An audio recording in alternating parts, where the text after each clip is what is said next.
Hi guys, and welcome back to our Cavalier family. This video is about our newest addition to the family, Lily. Lily was the firstborn puppy from Maisie's first litter. I'll leave links to these below, and if you'd like to watch out for Lily in these videos, she is the puppy with the yellow collar. We decided to keep one of the puppies because we had never been through this experience before, and we all really wanted to keep one. We struggled to decide which puppy to keep as we'd fallen in love with them all, but in the end we agreed that we would keep the firstborn. The decision to call her Lily was left to our eldest son, as this was going to be his dog.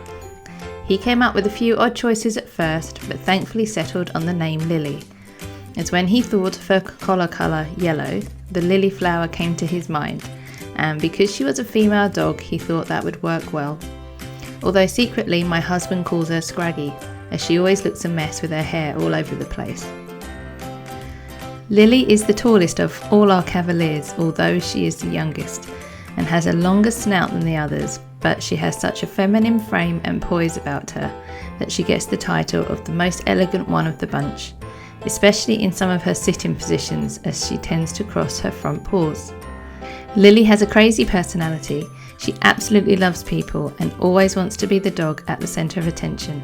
If someone comes in, she has to be the first one they say hello to. So much so that she barges the other dogs out of the way, and if you sit down, you're in for a smother of a Lily cuddle. Lily mostly takes after her dad, Charlie, in terms of her physique and markings, but she definitely has her mother's eyes, her hair type, and lust for food. She loves a good play like the rest of them, especially with her partner in crime, Ruby, but she also loves time with her mum, although not when Maisie thinks it's bath time. We hope you enjoyed watching these clips of Lily. Please do give it a thumbs up, and if you've not subscribed to our channel and would like to do so, then click the subscribe button below and hit that notifications bell to never miss an upload from our Cavalier family. See you soon!